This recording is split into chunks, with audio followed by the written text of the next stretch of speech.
சுவையான வடகறி எப்படி பண்ணுறதுன்னு பார்க்கலாமா? ஃபஸ்ட்டு நம்ம ஒரு கிளாஸ் கடலைப்பருப்பை நல்லா ஊற வச்சு எடுத்துருக்கோம். இப்போ இந்த கடலைப்பருப்பை மிக்சர் ஜாரில் ஆட் பண்ணிக்கலாம். இது கூட 1/2 டேபிள் ஸ்பூன் ஆஃப் சால்ட்டு, 3 பல் பூண்டு, கொஞ்சமாக சீரகம், கொஞ்சமாக சோம்பு, கொஞ்சமாக பெருங்காயம், இது எல்லாத்தையும் சேர்த்து அரைச்சி எடுத்துக்கலாம். ரொம்பவும் குறப்பாக இருக்கக்கூடாது, ரொம்பவும் பேஸ்ட் மாதிரி இருக்கக்கூடாது, நடுவில் இருக்க மாதிரி பார்த்துக்கோங்க.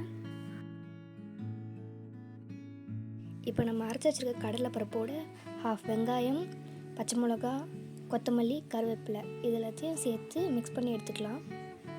இப்போ ஒரு கடாயில் ஆயில் ஊற்றி நல்லா ஹீட் பண்ணி எடுத்துக்கோங்க. ஆயில் ஹீட் ஆனதும் நம்ம ரெடி பண்ணி வச்சுருக்க வடை மாவை இந்த மாதிரி குட்டி குட்டியாக பக்கோடா மாதிரி போட்டு எடுத்துக்கலாம்.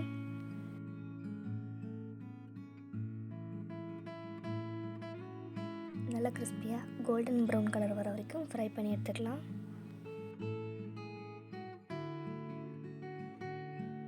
இப்போ ஃப்ரை பண்ணதை ஒரு பிளேட்டில் தனியாக எடுத்து வச்சுக்கலாம். இது அப்படியே சாப்பிட்டா கூட ரொம்ப சூப்பராக இருக்கும். நெக்ஸ்ட்டு ஒரு கடாயில் ஆயில் ஊற்றி அது கூட பட்டை, சோம்பு, கடுகு, பிரியாணி இலை, கிராம்பு இது எல்லாத்தையும் போட்டு கடுகு வெடித்ததும் அது கூட கட் பண்ணி வச்சுருக்க வெங்காயத்தை ஆட் பண்ணிக்கலாம். வெங்காயம் நல்லா கோல்டன் ப்ரௌன் கலரில் வரணும், அந்த மாதிரி நல்லா வதக்கிக்கோங்க. அவ்வளோதான், இப்போ வெங்காயம் நல்லா வதங்கிருச்சு. நெக்ஸ்ட்டு நம்ம கட் பண்ணி வச்சுருக்க தக்காளி ஆட் பண்ணிக்கலாம். ஆட் பண்ணிவிட்டு நல்லா கிளறி விட்டுக்கோங்க. அவ்வளோதான், தக்காளி நல்லா வதங்கி வந்துருச்சு.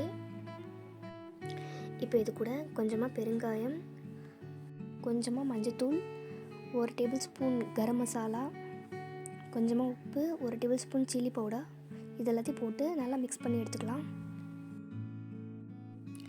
நெக்ஸ்ட்டு தண்ணி ஆட் பண்ணி நல்லா கொதிக்க வச்சிடலாம். இப்போ நம்ம ரெடி பண்ணி வச்சுருக்க வடை பீசஸை இதோட ஆட் பண்ணிக்கலாம். இப்போ இதை லைட்டாக மிக்ஸ் பண்ணி விட்டுக்கலாம். இப்போ இதை க்ளோஸ் பண்ணி ஒரு 10 மினிட்ஸ் சிம்லேயே வேக வைங்க. நல்லா 10 மினிட்ஸ் கழிச்சு ஓப்பன் பண்ணால் இப்படி தான் இருக்கும், நல்லா சூப்பராக. இது கூட கொத்தமல்லி ஆட் பண்ணிக்கோங்க. அவ்வளோதான், நம்மளோட வடகறி ரெடி. கண்டிப்பாக ட்ரை பண்ணி பார்த்துட்டு எப்படி இருக்குன்னு கமெண்ட் பண்ணுங்கள். வீடியோ பிடிச்சிருந்தா லைக் பண்ணுங்கள், ஷேர் பண்ணுங்கள், மறக்காமல் சப்ஸ்கிரைப் பண்ணுங்கள். தேங்க்ஸ் ஃபார் வாட்சிங்.